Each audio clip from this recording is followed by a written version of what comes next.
Hello everyone, welcome back to Medcomics again. आप सब बढ़िया होंगे आई होप, है ना। और अपनी प्रिपरेशन में अच्छी तरह से लगे हुए होंगे, ठीक है। और राइटिंग से इशू था किसी को, तो राइटिंग का हम देख रहे हैं, ठीक है। क्या कर सकते हैं, वॉइस का थोड़ा प्रॉब्लम है। वैसे अगर मैं देखता हूँ वीडियो आफ्टर अपलोडिंग तो मुझे इतना कुछ प्रॉब्लम लगता नहीं है, बट माइक नहीं है तो थोड़ा हो सकता है किसी को प्रॉब्लम हो रहा हो, ठीक है ना। तो राइटिंग का तो मैं देख लूंगा, थोड़ा एडजस्ट करने का ट्राई करेंगे, थोड़ा आप भी एडजस्ट करने का ट्राई करो, है ना। बाकी क्लास में क्या होने वाला है थोड़ा ओवरव्यू दे देता हूँ। तो जो सब्जेक्ट वाइज टेस्ट सीरीज है उसी को कंटिन्यू कर रहे हैं। कोग्नोसी करवा दिया है हमने, ठीक है। Most of the question PYQ थे, उस पर आपने अच्छा सपोर्ट किया। एंड देन ज्यूरिस्प्रूडेंस आज क्या है, फार्मेसी लॉ एथिक्स बोल सकते हो आप, है ना। डिफॉर्म में बोलते हैं इसको, सब्जेक्ट है। तो इस पे के इसके भी जो है तो 50-60 क्वेश्चन है, ज़्यादा क्वेश्चन नहीं आते, एक दो क्वेश्चन रहते हैं। 60 क्वेश्चन या 50 क्वेश्चन आपको इसमें मिल जाएंगे। और इंपॉर्टेंट सेशन होने वाला है, बने रहिएगा मेरे साथ। और एक को जैसा अपना अभी एक वो बन गया है ना, ट्रेंड बन गया है कि अपन 4 लाइनें करेंगे, उसके बाद आगे बढ़ जाएंगे अपनी क्लास की ओर, ठीक है ना। तो एक है पोएट संदीप द्विवेदी जी, बहुत ही अच्छी उनकी कविताएं रहती हैं, पोएट्री रहती हैं। आप कभी आपको अगर टाइम मिले अपनी जो तो डेली जो बिजी लाइफ है उससे, तो कविताएं जरूर सुना करिए, ठीक है ना। तो क्या कहती है उनकी लाइन्स, हम देखते हैं कि घेरा हो चाहे हजारों मुश्किलों का, मेहनत के आगे झुकने हैं। घेरा हो चाहे हजारों मुश्किलों का, मेहनत के आगे झुकने हैं। सूरज पर छाए बादल भी एक ना एक दिन तो छटने हैं, ठीक है। तो कुछ भी हो, अभी कैसी भी आपकी कंडीशन है, लेकिन आप पक्का है कि एक ना एक दिन उसे ओवरकम करोगे। तो इसी के साथ हम स्टार्ट करते हैं, अपना पहला क्वेश्चन लेते हैं। Who among the following is refer to the father of pharmacy. बहुत ही अच्छा क्वेश्चन है एंड बहुत ही ईजी क्वेश्चन है, ठीक है ना। तो एम एल सराफ, महादेवालाल सराफ जो है तो फादर ऑफ फार्मेसी हैं, विलियम प्रॉक्टर वर्ल्ड के हैं, ठीक है। और एम एल सराफ अपने इंडिया के हैं, ठीक है ना। बीएसटी में जो आपका फार्मेसी वगैरह है सबसे पहले इन्होंने स्टार्ट करवाया था, पता होगा आपको। बाकी आर एन चोपड़ा आपको पता है, आसिमा चटर्जी जो हैं इनका कोई यहाँ पे रोल नहीं है। आर एन चोपड़ा का अगर आप देखते हो तो जो ड्रग इंक्वायरी कमेटी वगैरह है 1927-28, यहाँ पे जो है तो इनका रोल है, ठीक है। चोपड़ा कमेटी इनकी है। एंड हरगोबिंद खुराना का तो साइंस से है, ठीक है ना। तो ऑप्शन ए करेक्ट होगा। क्वेश्चन 2 देखते हैं। Pharmacy bill introduce by government of India in the year. तो 1945 में फार्मेसी बिल को लाया गया था, है ना। फार्मेसी बिल को गवर्नमेंट के द्वारा 1945 में लाया गया था। तो ऑप्शन बी करेक्ट होगा यहाँ पे। एंड देन क्वेश्चन थर्ड देखते हैं। The pharmacy act was passed in the year. तो फार्मेसी एक्ट को 1948 में पास किया गया था, ठीक है। फार्मेसी एक्ट हो गया 1948, फैक्ट्री एक्ट हो गया 1948, ठीक है। ये सारे एक ही में हो गए। एजुकेशन रेगुलेशन एक्ट है आई गेस, है ना। सॉरी, एजुकेशन रेगुलेशन एक्ट 1944 में, सॉरी 54 में, 1954 में, 54 में। और मिनिमम वेजेस एक्ट जो है, ठीक है, मिनिमम वेजेस एक्ट ये 1948 में, ठीक है ना। तो ऑप्शन ए करेक्ट होगा। देन मूव करते हैं क्वेश्चन 4 की तरफ। Pharmacy council of India is doing all the below function except, है ना। तो फंक्शन सारे जितने हैं ऑप्शन में दिए गए हैं वो फार्मेसी या पीसीआई के हैं अपने, एक्सेप्ट एक को छोड़ के, है ना। तो कौन सा है। अगर ऑप्शन डी देखते हो तो टू प्रिस्क्राइब ड्रग मेरी सीधे नज़र पड़ी, आपकी भी छोटा सा है तो सीधी नज़र पड़ी ऑप्शन टू प्रिस्क्राइब ड्रग। ये काम होता है अपने आरएमपी का, रजिस्टर्ड जो मेडिकल प्रैक्टिशनर होते हैं उनका वर्क होता है। तो ऑप्शन डी करेक्ट होगा। देन क्वेश्चन 5 देखते हैं। The main function of state pharmacy council, SPC का वर्क पूछ रहा है, ठीक है। तो यहाँ पे ग्रांट लिखा है, ग्रांट होगा। Grant licence for the sake of drug to approve pharmacy college, ये नहीं होगा। To conduct examination of pharmacy courses, ये इसका रोल नहीं है, ठीक है। वो तो कॉलेज कराती है अगर कॉलेज वाइज देखते हैं, या तो कोई फिर बड़ा इंस्टीट्यूट कराता है अगर कॉम्पिटिशन वाइज देखते हैं। To regulate the practice of pharmacy in state, ये होगा ऑप्शन डी करेक्ट होगा। To regulate the practice of pharmacy in the state. Question 6 देखते हैं। Who is the current president of PCI. तो doctor Montu Patel, doctor Montu M Patel, ठीक है। Option A correct हो। So question 7 देखते हैं। One of the x officer member of PCI pharmacy council of India is. तो कौन सा एक्स ऑफिसर मेंबर होगा जो कि पीसीआई में आता है, ठीक है। पीसीआई के एक्स ऑफिसो की कैटेगरी में आता है जो मेंबर्स होते हैं। तो director general of health service जो होते हैं ना, तो वो पीसीआई के एक्स ऑफिसो मेंबर्स होते हैं, ठीक है। एक्स ऑफिसो मेंबर, ठीक है।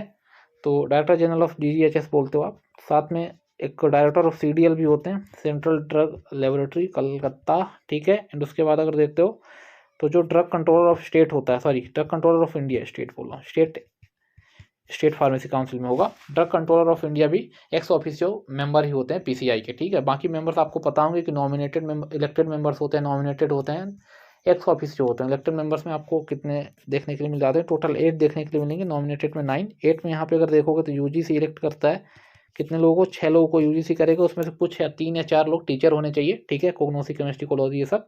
एंड उसके बाद अगर आप देखते हो तो जो एक होता है वो स्टेट या जो होता है वहाँ के जो जितने फार्मासिस्ट वगैरह है शायद वहाँ को रिप्रेजेंट करता है गेस, ठीक है। उसके अलावा एक जो होता है मेडिकल काउंसिल ऑफ इंडिया से होता है, ठीक है। टोटल 8 हो गए। नॉमिनेटेड की अगर बात करोगे तो सेंट्रल गवर्नमेंट नॉमिनेट करेगी। नॉमिनेशन में अगर देखो 6 मेंबर होते हैं, 4 के पास डिग्री या डिप्लोमा होना चाहिए। एक मेंबर जो होता है नॉमिनेटेड में वो स्टेट को डिनोट करेगा, एक जो है तो यूनियन टेरिटरी को करेगा, एक जो है करेगा AICTE UGC को, ठीक है। दोनों को कर सकता है, दोनों से एक एक मेंबर जैसे भी वो करेंगे। एक मेंबर दोनों से हो सकते हैं और सहमति आपस में जमा हुआ के कर लेंगे, ठीक है। तो 9 मेंबर्स होते हैं आपके नॉमिनेटेड के, 8 मेंबर्स होते हैं आपके इलेक्टेड के, और 3 मेंबर्स आपके किसी होते हैं, जैसे मैंने बताया आपको, एक्स ऑफिसियो, ठीक है ना। फर्दर देख लेते हैं, चलिए। Question 8, the x officer member of PCI, वही पूछ दिया बट यहाँ पे थोड़ा ऑप्शन चेंज है ना, टीचर इन फार्मेसी, तो ये director of CDL, option D correct हो, सी मैंने आपको ऊपर ही बता दिया, ठीक है। क्वेश्चन 9 देखते हैं, the number of nominated member of state pharmacy council are, तो स्टेट फार्मेसी काउंसिल में कितने मेंबर जो है तो नॉमिनेटेड होते हैं, ठीक है। इलेक्टेड मैंने आपको स्टेट फार्मेसी काउंसिल में अभी बता देता हूँ, 6 मेंबर होते हैं इलेक्टेड, ठीक है।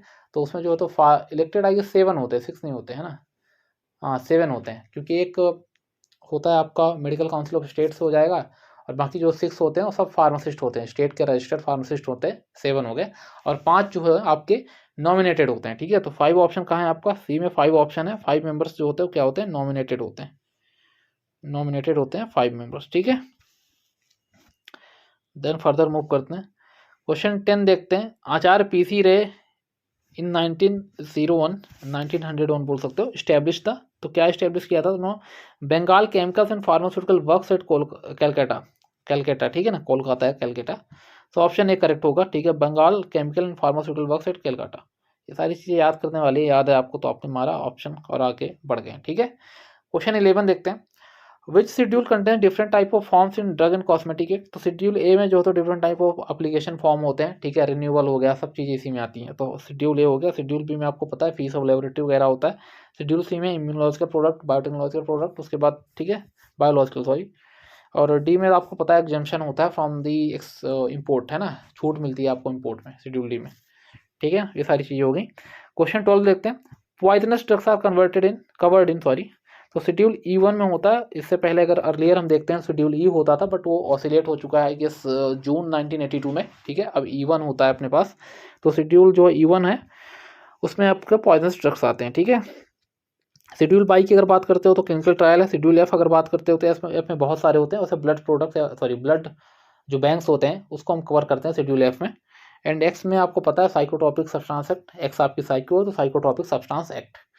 देन एक्ट बोल रहा हूँ, साइकोट्रोपिक सब्सटेंसेस आते हैं, एक्ट नहीं है, साइकोट्रोपिक जो ड्रग्स होती हैं वो आती हैं। देन क्वेश्चन 12 देखते हैं, नहीं क्वेश्चन 12 तो आपका हो गया, ऑप्शन टिक कर देता हूँ E1, ठीक है ना। क्वेश्चन 13 देखते हैं, which schedule is standard for surgical dressing, है ना, तो स्टैंडर्ड फॉर सर्जिकल ड्रेसिंग किस शेड्यूल के अंडर में आते हैं, ये पूछा है क्वेश्चन में, ठीक है। तो सर्जिकल ड्रेसिंग के लिए अगर आप देखते हो ना तो F1 F, ठीक है, F2 में आएगा आपका, F2 में सर्जिकल ड्रेसिंग आएगी। F में आपका वेटनरी प्रोडक्ट वगैरह आता है F1 में। F में मैंने आपको बता दिया कि ब्लड प्रोडक्ट्स हैं, ठीक है। F1 में वेटनरी वाला आ जाता है F1, F2 में आपका सर्जिकल वाला आ जाता है, एंड F3 में आपका क्या आ जाता है, अम्लाइकल टेप, जो क्या होते हैं उसको, हाँ अम्लाइकल टेप्स आ जाते हैं। उसके बाद अगर FF की बात करते हो, F4 की बात करते हो तो वहाँ पे ऑप्थेल्मिक फ्लूइड आ जाते हैं, तो ऑप्शन सी करेक्ट होगा, F2। फर्दर मूव करते हैं क्वेश्चन 14 पे, schedule R of drug and cosmetic एक डील विथ, तो जो मैकेनिकल कॉन्ट्रासेप्टिव्स होते हैं ना उनसे डील करता है। R1 का R आपका मैकेनिकल कॉन्ट्रासेप्टिव के लिए होता है, एंड R1 आपका मेडिकल डिवाइस के लिए होता है स्टैंडर्ड, ठीक है ना, तो हाँ उसी के लिए होता है, ठीक। तो यहाँ पे कर देंगे हम C, mechanical contraceptives.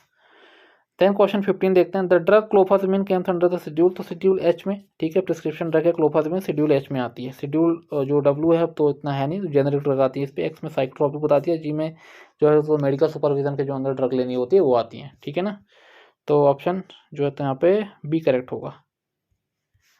Then question 16 देखते हैं, example of schedule C drug, schedule C में मैंने आपको बताया कि इम्यूनोलॉजिकल और बायोलॉजिकल प्रोडक्ट्स ये सारी चीज़ें आती हैं।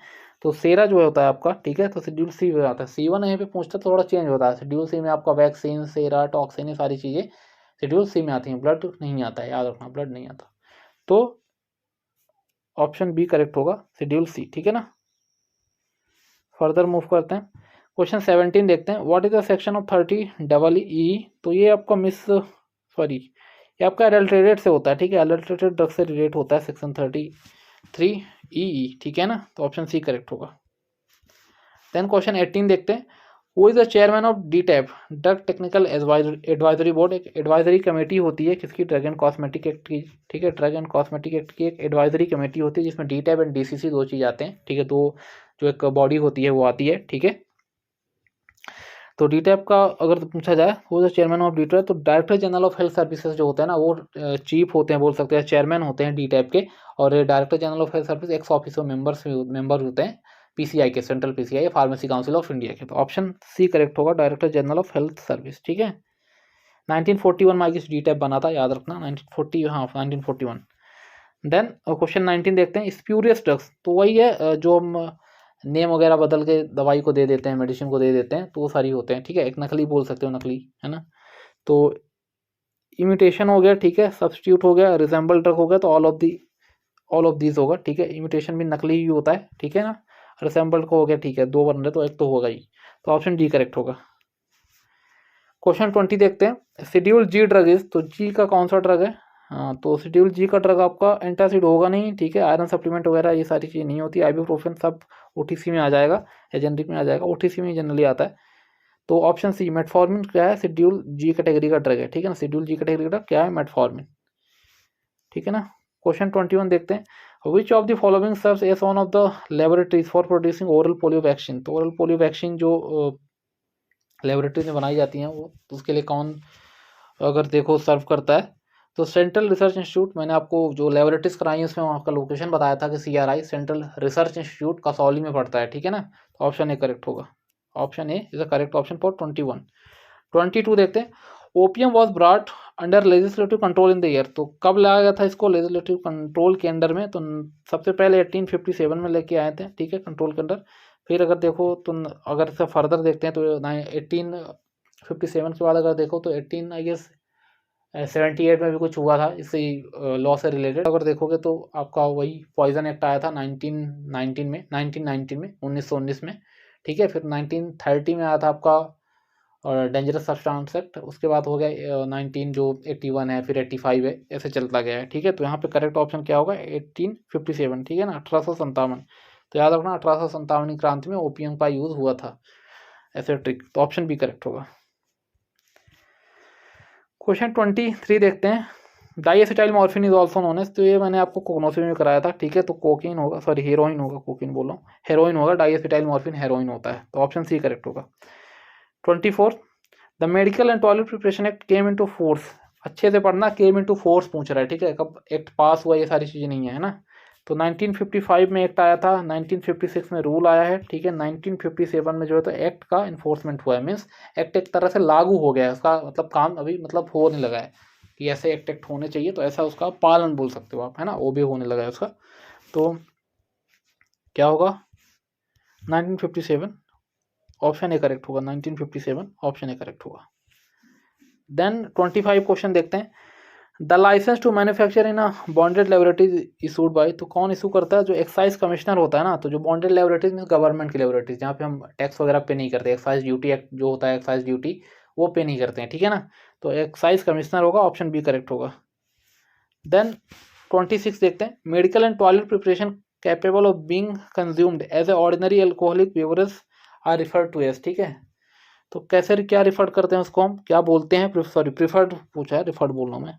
Beverage are preferred to as, तो एक मेडिसिनल प्रिपरेशन होता है, ठीक है ना, जितना ये सारी चीज़ें होती है तो एक मेडिसिनल प्रिपरेशन होता है, उस फॉर्म में हम यूज़ करते हैं। देखते हो कि बहुत सारे जो अपना मेडिसिन आती हैं, सिरप्स वगैरह होते हैं, वहाँ पे एल्कोहल थोड़ा बहुत कहीं मिला हुआ होता है, ठीक है ना। तो वही वाला सीन है यहाँ पे, medicinal preparation, option D correct होगा। क्वेश्चन 27 देखते हैं। Drug and magic remedy act past पूछ रहा है, ठीक है। ये लास्ट का आपको जरूर देखना है, यहीं पे थोड़ा गेम कर देता है ये। 1954 में पास हुआ था, 1955 में आपका रूल आया था, तो 54 देख लो, ऑप्शन बी करेक्ट होगा। क्वेश्चन 28 देखते हैं। Publication of the advertisement is prohibited that refer the use of any drug for the treatment of, ठीक है ना। तो इन तीनों के ट्रीटमेंट में अगर कोई ड्रग का वो हो रहा है, एडवर्टीजमेंट हो रहा है, तो बिल्कुल ही गलत है। ये वही ऑब्जेक्शन लेवल जो एक्ट होता है, ड्रग मैजिक रेमेडी एक्ट, उसी के सेक्शंस में आता है, ठीक है। तो वो सारी चीज़ें हैं यहाँ पे। तो cancer, plague and tuberculosis, all of the above होगा, ठीक है, इसका आंसर डी वाला। देन क्वेश्चन 29 देखते हैं। Anyone who contravenes any provision of the Drug and Magic Remedy Act shall in on first conviction be liable to, मतलब क्या उसको मिलता है, क्या उसका कन्वेंशन अगर करता है, पहली बार वो रूल को तोड़ता है तो क्या पेनल्टी उसको भरनी पड़ सकती है। तो 6 मंथ की इम्प्रिजनमेंट तो पक्की है और फाइन भी हो सकता है, तो दोनों चीज़ हो सकती है, 6 month imprisonment and fine both. Option देख लो आप, ऑप्शन सी करेक्ट होगा। 1 ईयर इम्प्रिजनमेंट बोथ, अगर वही सब्सिक्वेंट टाइम फिर से दोबारा अगर करता है वो, ठीक है, सुधरता नहीं है, लोग एक बार में कहाँ ही सुधरते हैं, ठीक है। तो 1 ईयर वही है इम्प्लीमेंट, और बोथ दोनों चीज़ें हो सकती हैं। देन क्वेश्चन 30 देखते हैं। Section 9 of national list of essential medicine is specially about, किसके लिए है, स्पेशली अबाउट NLEM, ठीक है, national list of essential medicine, ठीक है। तो जो सेक्शन 9 है वो आपका ब्लड प्रोडक्ट्स एंड प्लाज्मा जो सब्सटीट्यूट्स होते हैं, यहाँ पे सब्सटीट्यूट्स लिख लेना, सब्सटीट्यूट्स, ठीक है, उसके लिए होता है, ठीक है। तो ऑप्शन सी करेक्ट होगा। माइग्रेन वगैरह में एनसेड वगैरह दे देते हो, या न्यूरोलॉजिकल में अगर आप डालते हो इसको डिसऑर्डर में, तो आपका न्यूरोलॉजिकल 5 सेक्शन 5 में आता है। टोटल 27 सेक्शन होते हैं आई गेस, है ना, हाँ 27 सेक्शन होते हैं। तो उसमें भी डाल सकते हो, एनसेड में अगर डालना एंटी माइग्रेन तो सेकेंड सेक्शन में डाल सकते हो। वैसे सेकेंड सेक्शन में ज़्यादा हुआ क्योंकि एंटी माइग्रेन पूछा है, ठीक है। बाकी कहाँ गया आपका न्यूरोलॉजिकल डिसऑर्डर में एंटी न्योप्लास्टिक, नहीं ये तो कैंसर का है, सॉरी, न्योप्लास्टिक अगर पूछा है आपसे तो आप सेक्शन 7 में डाल सकते हो, तो ये आप सेक्शन 2 में डाल सकते हो, ठीक है। ये न्योप्लास्टिक वाला आप सेक्शन 7 में डाल सकते हो। एंटी इन्फेक्टिव आइए सेक्शन 6 में डाल सकते हो, ठीक है। एंटी इन्फेक्टिव का एक बार चेक कर लेना, अगर आपके पास लिस्ट होगी, अगर आपके पास लिस्ट नहीं है तो प्लीज़ कमेंट कर दिया करो, मैं लिस्ट आपको प्रोवाइड करवा दूंगा। अगर आप टेलीग्राम पे नहीं हो तो ठीक है, मैं आपको वहीं कमेंट बॉक्स में प्रोवाइड करवा दूंगा, ठीक है ना। तो ऑप्शन इसमें कौन सा करेक्ट होगा, ऑप्शन सी करेक्ट होगा 30 का। 31 देखते हैं question. Pharmacy inspector are appointed by, तो कौन अपॉइंट करता है, फार्मेसी जो इंस्पेक्टर होता है उनको कौन अपॉइंट करता है अगर देखा जाए तो अपनी जो स्टेट फार्मेसी काउंसिल होती है ना, एयर ड्रग कंट्रोलर, इसका थोड़ा मुझे क्लियर नहीं है ना। तो फार्मेसी इंस्पेक्टर को कौन अपॉइंट करता है, अभी तो आप स्टेट फार्मेसी काउंसिल पे चलो, बस 31 का मैं क्लियर कर दूंगा एक बार, है ना, 31 का क्लियर कर दूंगा एक बार। क्वेश्चन 32 देखते हैं। Schedule M1 of DNC act 1914 rule 1945 deals with, ठीक है ना। तो एक्ट एंड रूल दोनों किससे डील करता है M1 का, तो M1 को पता है आपको, जो फैक्ट्री प्रेमिसेस होती हैं, है ना, या स्टैंडर्ड्स ऑफ फैक्ट्री प्रेमिसेस आता है, ठीक है, GMP good manufacturing practice schedule M। और M1 में आपका होम्योपैथी देखने के लिए मिलता है, होम्योपैथिक मेडिसिन एंड कॉस्मेटिक आपको M3 में देखने को मिल जाता है, सारी चीज़ें चलती रहती हैं, ठीक है ना। तो M1 पूछा है आपको तो होम्योपैथिक मेडिसिन हो जाएगा, ऑप्शन बी करेक्ट हो जाएगा। देन क्वेश्चन 33 देखते हैं। Prescription drugs are given under which schedule of drugs and cosmetic rules, ठीक है। तो देखो शेड्यूल एच में प्रिस्क्रिप्शन ड्रग्स आती हैं, ऑप्शन बी करेक्ट होगा, है ना। शेड्यूल आर मैंने आपको बता दिया, मैकेनिकल कॉन्ट्रासेप्टिव के में आपका एग्जेम्पशन होता है, exemption from the manufacturing not import, import D के लिए होता है, ठीक है। शेड्यूल एम आपको GMP बता दिया, good manufacturing practice.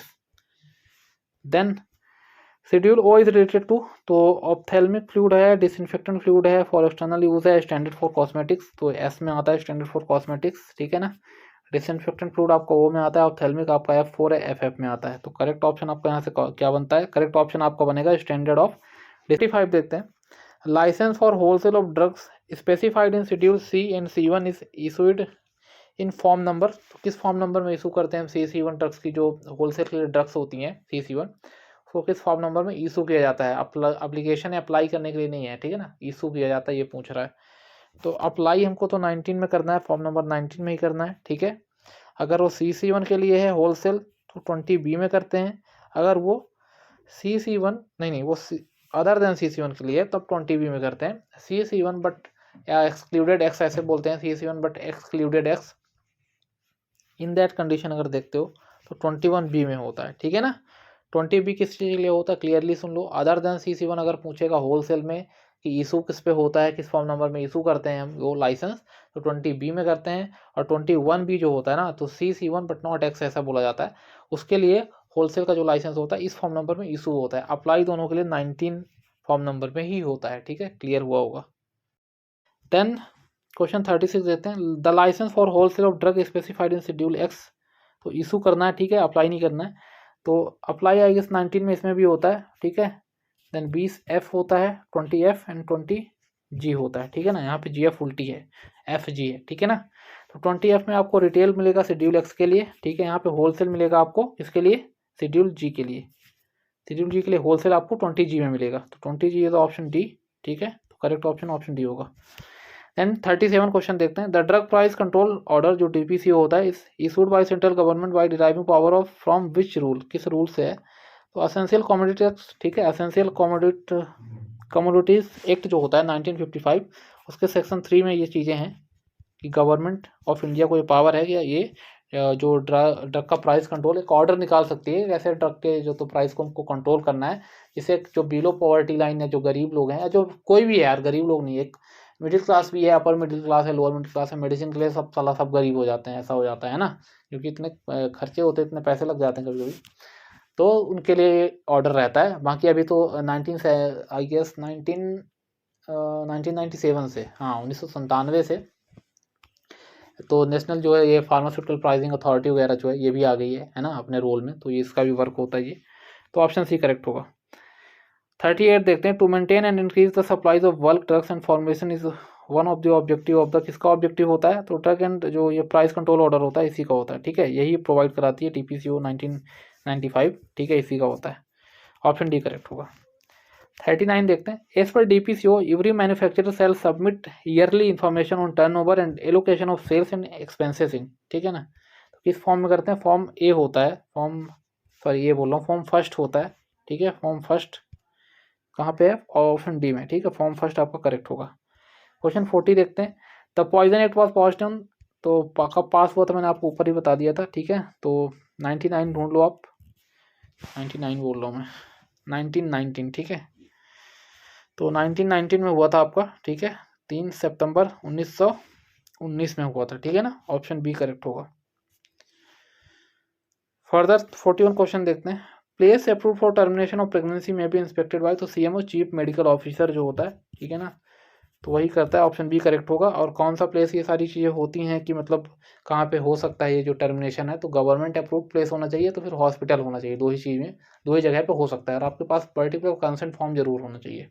Option B correct होगा। ये सारी चीज़ें आपको मेडिकल टर्मिनेशन ऑफ प्रेगनेंसी में मिल जाएंगी 1971, ठीक है, हाँ 1971 एंड 75। बाई मिस्टेक मैंने आई गेस 1981 बोला था वहाँ पे, कि यहाँ पे याद नहीं आ रहा, जो पॉइजन एक्ट अपन डिस्कस कर रहे थे शायद ऊपर साइड, तो उसमें 1981 नहीं होता, 1985 बस होता है, ठीक है, उसको डायरेक्टली आ गया था। तो ये हो गया आपका 42 देखते हैं, when the length of pregnancy exceed from 12 to 20 weeks RMP में टर्मिनेट सच प्रेगनेंसी, तो कितने RMP चाहिए रहते हैं, डिमांड या रिक्वायर्ड होती है। तो अगर 12 से 20 में है ना, आपको 2 RMP चाहिए, 12 तक आपका 1 RMP में हो जाता है, रजिस्टर्ड जो मेडिकल प्रैक्टिशनर होता है, तो 1 RMP का सजेशन भी चलेगा। बट अगर 12 to 20 वीक्स हो गया है, इसके बीच में 12 to 20 वीक्स, तो आपको फिर 2 RMP की नीड होती है, 2 RMP की नीड आपको होती है ना। बट अभी थोड़ा रूल चेंज हो चुका है, ठीक है, चीज़ें चेंज हो चुकी है, पुरानी चीज़ें। अभी जो 21 है ना, 2021 और 2 में जो आया है, एक प्रपोज किया था इन्होंने एक्ट, या अमेंडमेंट एक्ट में प्रपोज किया था, वो पास हो चुका है, ठीक है। उसके अकॉर्डिंग तो इन्होंने थोड़ा एक्सीड कर दिया है लेंथ को, जो ये टर्मिनेशन वाली लेंथ है। इसमें क्या हुआ है कि 12 वीक तक कर दिया है, एंड 12 बोल रहा हूँ, 20 वीक तक कर दिया है, 20 to 24 कर दिया है। तो ये जो 20 वीक तक है 1 RMP की नीड होती है, रिक्वायर्ड होती है सजेशन, एंड जो ये 20 से 24 है, यहाँ पे 2 RMP रिक्वायर्ड होते हैं। थोड़ा केस अलग है, 20 to 24 में अगर आपका एक ल्यूनेटिक के साथ, या रेप विक्टिम है, ल्यूनेटिक है पागलपन जिसको बोलते हैं, पागल है किसी और, रेप विक्टिम है, या कुछ चीज़ें ऐसी होती हैं, तो वहाँ पे करते हैं, ठीक है। बट अभी यही है कि अगर कॉन्ट्रासेप्टिव फेलियर वगैरह है, तो फिर 20 वीक तक ही टर्मिनेट हो पाती है, अगर उससे ज़्यादा एक्सीड हो रही है लेंथ, तो फिर वो नहीं करेंगे, ऐसा है, ठीक है ना। ये सारी चीज़ें हो गई है ना। ऑप्शन इसके अकॉर्डिंग अगर देखते हैं अभी जो क्वेश्चन है, तो ऑप्शन ये बी करेक्ट होगा। बाकी आपको समझा दिया मैंने जो अभी फर्दर या अपडेटेड गाइडलाइंस है, ठीक है। क्वेश्चन 43 देखते हैं, the prevention of cruelty to animal act was enacted in, तो कब आई थी, 1960 में ये आई थी, ठीक है, 1960 में आई थी, ठीक है। एक्ट जो है तो ये एनेक्ट हुआ था 1960 में। एंड 1970 में एक और आता है, prevention of food adulteration act करके था, 1971 में या 70 में आया था, देख लेना आप। यहाँ पे ऑप्शन डी करेक्ट होगा। क्वेश्चन 44 देखते हैं। The procedure for the breeding, stocking, experimentation of animals are included under. तो CPC SE जो कमेटी अपनी होती है यही सब चीज़ें देखती है, CPC SEA कमेटी, ठीक है ना। तो committee for the purpose of control supervision on जो एक्सपेरिमेंटेड या एक्सपेरिमेंटल जो एनिमल्स होते हैं उनके ऊपर, ठीक है। Committee for the purpose of control and supervision on experimented animals, ठीक है ना। CPC ऐसी कमेटी होती है ये। तो ऑप्शन ए करेक्ट होगा आपका। प्री क्लिनिकल ट्रायल में इसका बहुत ही अच्छा रोल भी होता है, ये भी याद रखना आप। देन 45 देखते हैं। As per changes made in Hatch Waxman act, how many month stay will be permitted in case of those patents listed in orange book, है ना। ऑरेंज बुक में जेनरिक ओनरिक वाले का जो पेटेंट आई गेस पहले होता है उसके रिगार्डिंग है ये। इसको एक और नाम से जाना जाता है, एक ड्रग प्राइस कंपटीशन के नाम से भी जाना जाता है इसको। जो ये एक्ट है हैच-वैक्समैन एक्ट, इसको ड्रग प्राइस कंपटीशन के नाम से भी जाना जाता है, रिस्टोरेशन एक्ट के नाम से भी जाना जाता है आई गेस। तो ये सारी चीज़ें हैं। ड्रग प्राइस कंपटीशन नोट कर लेना अगर नोट करना हो तो। 30 मंथ हो गया, ठीक है, 30 मंथ, ये याद रखना आप। ऑप्शन बी करेक्ट होगा। ऑरेंज बुक में होता है, जैसे अपन ग्रीन बुक में CMC वाला पढ़ते हैं, ठीक है, IND वगैरह वाला, तो इसमें ऑरेंज बुक में होता है, ठीक है ना। ऑप्शन बी करेक्ट होगा इसके लिए। देन 46 देखते हैं। In which year did factories act come into force, तो कब आया था फोर्स में factory act.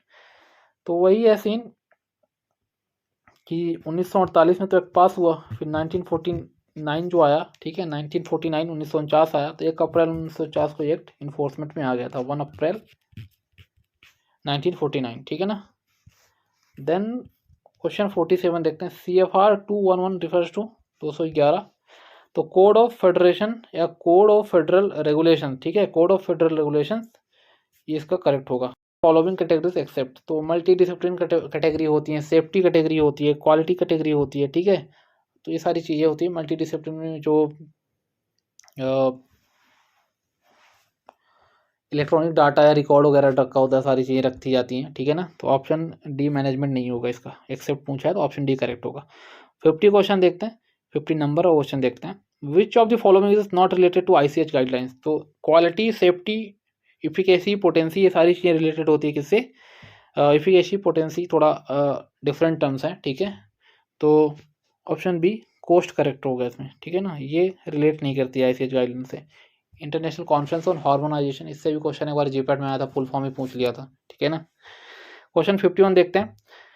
The application for the issue of permit import small quantity of drugs for personal use is made to the license authority. तो क्या है option, पहले देख लो question. Application for the issue पूछा है, तो इशू करवाने के लिए, ठीक है, अप्लाई के लिए नहीं है। तो आपने पढ़ा होगा 12A एंड 12B इम्पोर्ट का फॉर्म होता है, और इम्पोर्ट के हर फॉर्म के लिए 9 नंबर का फॉर्म भरना तो बहुत ही कंपलसरी है, बट यहाँ पे 12A एंड 12B, ठीक है, नोट करो आप 12A एंड 12B। तो 12A में हम अप्लाई करते हैं जो हमको अपने पर्सनल यूज़ के लिए ड्रग को इंपोर्ट करना होता है, एंड 12B में वो हमको इशू कर देते हैं, मीन्स ग्रांट कर देते हैं। तो ऑप्शन में आप देख लो 12A कहाँ है, तो ये बी वाला करेक्ट होगा, फॉर्म नंबर 12A, ठीक है ना। क्वेश्चन 52 देखो। Under the drug and cosmetic act the rules are divided into how many parts. Oh, rules पूछ रहा है, तो कितने पार्ट में रूल को डिवाइड किया गया है। तो टोटल 18 पार्ट में रूल को डिवाइड किया गया है, ठीक है ना, 18 पार्ट में रूल को डिवाइड किया गया है। तो ऑप्शन सी करेक्ट होगा यहाँ पे, ठीक है ना। क्वेश्चन 53 देखते हैं। A license to sell, stock and exhibit or offer for sale of restricted drugs specified in schedule C1 shall be issued in form. तो ये रेस्ट्रिक्टेड लाइसेंस की बात कर रहा है ना। ओवरव्यू अगर देखो, ओवरऑल क्वेश्चन क्या बोला, रेस्ट्रिक्टेड लाइसेंस जिसको हम 19A में अप्लाई करते हैं, ठीक है, 19A में अप्लाई करते हैं इस लाइसेंस के लिए, और 20A में एंड 21A में, ठीक है। तो 20A में मैंने आपको बताया कि अगर अदर देन CC1 है, चाहे वो होलसेल हो चाहे वो कुछ भी हो, ठीक है, और यहाँ पे रेस्ट्रिक्टेड लाइसेंस पूछ रहा, तो अदर देन CC1 है, तो रेस्ट्रिक्टेड लाइसेंस अगर आपको चाहिए तो इशू किस फॉर्म नंबर में होगा, तो 20A में होगा, ठीक है ना, 20A में होगा। जैसे वहाँ पे 20B हो रहा था, यहाँ 20A होगा, ठीक है ना।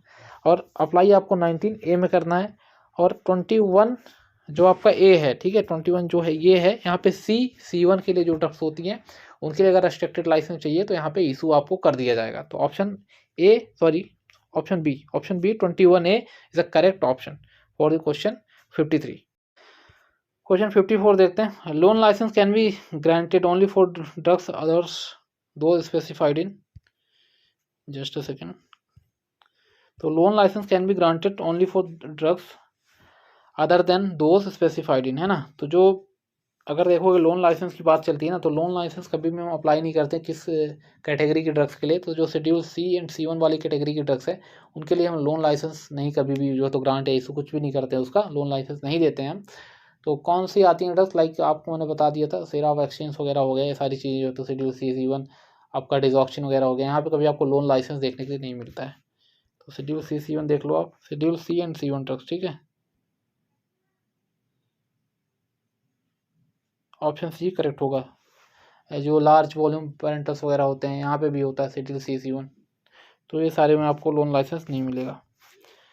देन क्वेश्चन 55 देखते हैं। Under which section of Indian penal code of the drug inspector are appointed. तो IPC पूछ रहा है, तो सेक्शन कौन सा होगा? सेक्शन आपका 21 सेक्शन होता है, इसके तहत ड्रग इंस्पेक्टर को अपॉइंट किया जाता है, ड्रग इंस्पेक्टर को अपॉइंट किया जाता है 21। ऑप्शन C करेक्ट होगा 21, ठीक है। 22 में आई गेस पावर होती है या प्रोसीजर होता है, ऐसे कुछ होता है। एंड 20 जो सेक्शन है उस पर आपको गवर्नमेंट एनालिस्ट होता है, ठीक है। तो यहाँ पे 21 होगा। Indian penal code I guess पूछा है, तो ये DNC एक्ट का होता है जो मैं बता रहा हूँ, लेकिन 21 यहाँ पे करेक्ट होगा, सेक्शन 21 करेक्ट होगा, ऑप्शन C करेक्ट होगा। क्वेश्चन 56 देखते हैं। Which of the following is not a drug as per the law, ठीक है। तो इम्पेटी जेलेटिन कैप्सूल डेफिनेटली ये ड्रग नहीं होगा। मॉस्किटो रिपेलेंट क्रीम ये भी ड्रग नहीं होता, ठीक है। Substance for diagnosis of disease, तो ये भी ड्रग नहीं होता है ना।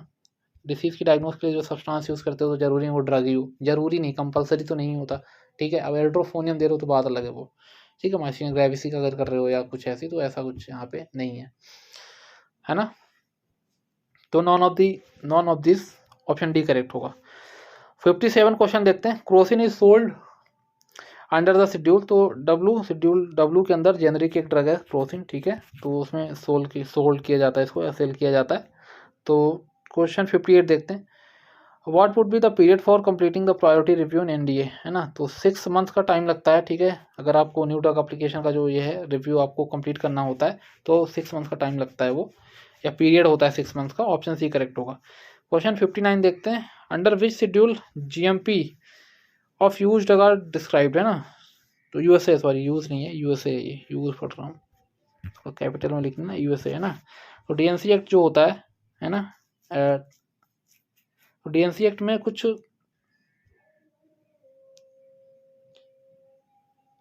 Under which schedule good manufacturing practice of USA drugs, अच्छा ये शेड्यूल से है ना। तो शेड्यूल में आपका T आएगा, ठीक है। GMP के लिए पूछ रहा है, बट USA ड्रग्स के लिए अगर पूछेगा तो शेड्यूल T, अगर वैसे नॉर्मल GMP तो शेड्यूल M आता है, ऑप्शन D करेक्ट हो जाएगा। क्वेश्चन 60 देखते हैं। Chapter 3 of drug and cosmetic act 1940 and rule 1945 give information about, किसके बारे में इन्फॉर्मेशन देता है, ठीक है। ये लास्ट क्वेश्चन है आपका। तो ये आपका देता है इंपोर्ट ऑफ ड्रग्स, ठीक है। इसमें जो है तो चैप्टर्स होते हैं, टोटल 5 चैप्टर्स होते हैं आई गेस। तो 1, 2, 3, 4 एंड 4A देन 5, ठीक है ना। तो यहाँ पे मैं बताता हूँ, जो manufacturing sale distribution of drug and cosmetic है, तो ये आपका हो जाता है कौन सा, सेक्शन 4 हो जाता है, ठीक है। प्रोविजन टू USA ड्रग्स आपका हो जाता है 4A, ठीक है। और मैंने आपको 3rd बता दिया इंपोर्ट ऑफ ड्रग्स, एंड जो DTAB DCC CDL का कॉन्स्टिट्यूंट हो जाता है, कॉन्स्टिट्यूशन या कॉन्स्टिट्यूंट जो हम करते हैं, इसका गठन बोल सकते हो। ये सारी चीज़ें कहाँ जाती हैं, चैप्टर सेकंड में आ जाती हैं। चैप्टर 1 में हमेशा इंट्रोडक्शन होता है, चैप्टर 5 में हमेशा मिसलेनियस वाली चीज़ें रहती हैं, ठीक है। तो इसका ऑप्शन C करेक्ट होगा।